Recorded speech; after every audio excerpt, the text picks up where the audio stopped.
Hey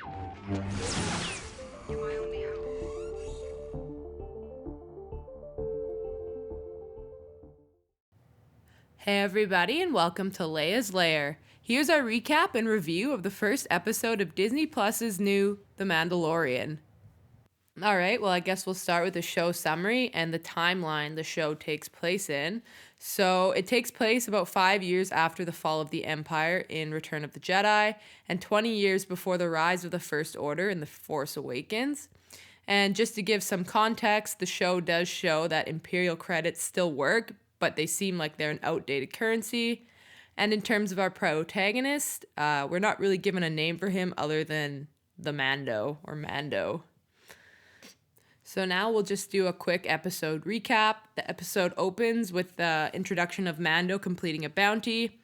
It's interesting to note that carbon freezing has become quite common in bounty hunting now. After completing his bounty, he's given a special bounty by Carl Weathers, who plays Grief Marga, and is the leader of some sort of bounty hunting guild. Those who want the bounty complete offer to pay him in Beskar steel, aka Mandalorian iron, and give him some as a down payment. He then takes the steel to a tribe of Mandalorians and gets a shoulder plate made, although he does not know his sigil yet. We then see what looks like flashbacks of perhaps him as a child and what happened to his clan, and this could be why he doesn't know what his sigil is yet. He then heads off to collect the bounty, where he is attacked by blurgs, but is rescued by a guide. The guide then teaches him how to ride a blurg mount to get to his bounty location, as this seems to be the only way to transport on this planet. And then once he arrives, we get to see bounty hunter droid IG-11, who's also come to claim the bounty, and he and Mando team up with, as they are severely outnumbered by mercenaries.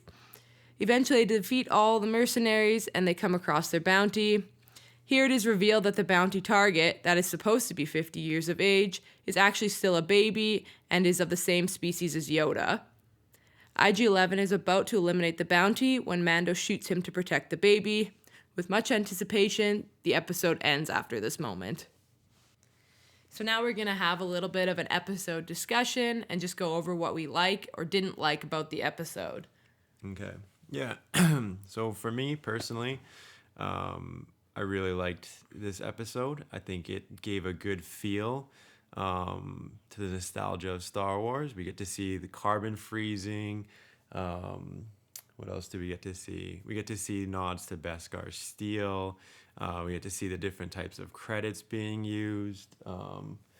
He shows up first scene in a cantina, and I mean, that's pretty cool. Everybody loves a good cantina scene. Exactly. Yeah, personally, I thought it had a very good feel. Even some of just the cinematics of the episode, we see when he's taking the speeder to his ship. It does kind of like a side profile, and that kind of gave me a nod to A New Hope when Luke goes in it with Ben. So I think something like that was really cool. And we got to see attack of a sea monster. So there's like definitely some cool action scenes right off the beginning. I also do really like that we're seeing a more gritty Star Wars. I don't think that in any other Star Wars we're going to be able to see, someone get sliced in half in a door. I mean, that's pretty badass. Yeah, that's true. And it's nice that Disney is not keeping it as G-rated as they normally do. Mm-hmm. I also liked that they had a bit of comic relief with IG-11. Mm-hmm. Pretend like acting like he's gonna self-destruct over and over again, which was kind of fun. But I also like that I found they did, like you said, try to make some sort of connection to other Star Wars, even with just like the Yoda species. Like, when have we ever seen another Yoda species than Yaddle, right? Yeah, I think that's I'm wondering if we're gonna get more information on like the species, like who that species is. I mean, I guess we'll find out in more episodes. I personally don't think that the Mandalorian is gonna turn in the baby. I think that he's actually gonna like try to protect him or something. I don't know. He did that with him to his house or his home planet or whatever. Who knows? Like he shot IG-11, which I don't think IG-11, even though he shot him in the head, I don't think he's actually dead. I think that He's gonna come He's back gonna- with a vendetta for Mando now. Yeah, something like that. Yeah, I really like the comic relief. I mean, we see it right off the get-go with the bounty. And then he just freezes him, which is kind of nice. Yeah, I thought that was pretty cool. Just like how carbon freezing, when we see it in episode 5, that it's just like a new thing, and now it's so common. It's pretty cool. I also like that they do a bit of a flashback for for Mando, just because it gives you a bit of insight into his character and why he might be the way he is. And also, I'm wondering kind of what that scene is. Is it like the Mandalorian Wars? What happened to his parents? Like, and how they mentioned that he doesn't have a sigil yet is kind of interesting as well, because I feel most members of clans have sigils, if I'm not mistaken. Yeah. Yeah, I think it's really cool that we get to see Beskar steel getting made, and I'm assuming that he's somehow going to get more of it, because obviously they said that. And then maybe he'll eventually, like, maybe not now or anywhere close. Maybe if there is another season, maybe by then he gets a full suit of armor. Full suit of Beskar steel, yeah. Yeah, but I have a hard time believing that he's just going to return that baby to those people. No. Yeah, I don't know. I guess we'll have to see what happens. It is the first episode, so there's going to be a lot of speculation, which is good. I think it gets everyone excited for what's to come. I mean, yeah, ending it with Yoda there, but I think that was one of the perfect ways to end the episode. Overall, I think they did a pretty good job of setting the episode up. They gave you enough information, but not too much, so we're still kind of left on the edge of our seats in anticipation of what's going to come next. Yeah, and for things that I kind of didn't like with the episode, I mean, the CGI wasn't the greatest.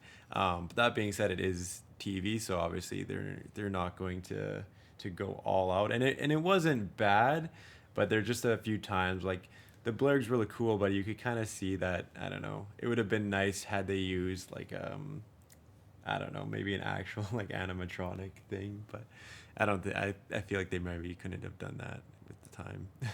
No, that's true. That was definitely noticeable, but not a big deterrent for me personally.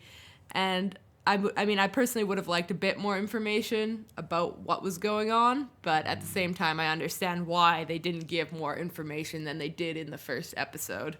Yeah, and I like, there was a lot of comedy relief, and I'm pretty sure that's kind of where the blurg attacking him came in. It's like, I think it's supposed to be funny, although we first see him in the first scene just completely like gunning out everyone in the cantina, like no one can touch him, and then somehow a blurg is able to run up on him, but I didn't like that inconsistency, or how the guide was like, oh yeah, I'll just help you, like. Yeah, and he also just seemed to be able to ride the blurg very easily, which. Yeah, but I don't know. I mean, I don't have a problem with that. Like, they can't show too much of that, but also, the guy did make a good point where, he's like, your ancestors used to ride the mythosaur, which I think was a really cool nod that they actually mentioned that. So I think this show is aiming at pleasing all original trilogy fans, or George Lucas fans, I should say.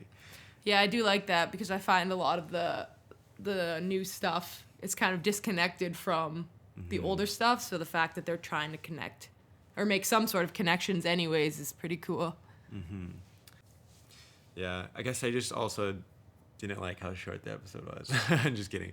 No, I wouldn't have minded it being a little longer, because I felt like I just want the next episode now. So Friday cannot come soon enough, and I can't wait to go over that again with you guys. And yeah.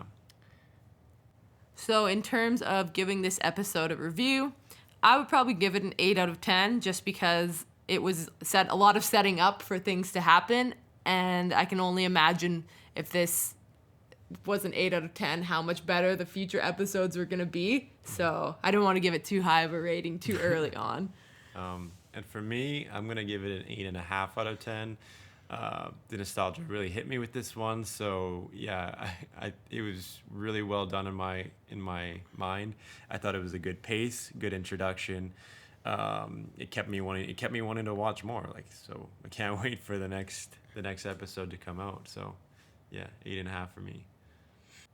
And there you have it. Thanks for watching, everyone. What did you think about the first episode of The Mandalorian? Let me know down below in the comment section. And remember to like, share, and subscribe to the channel for more great videos to come. I hope to see you all again in Leia's Lair.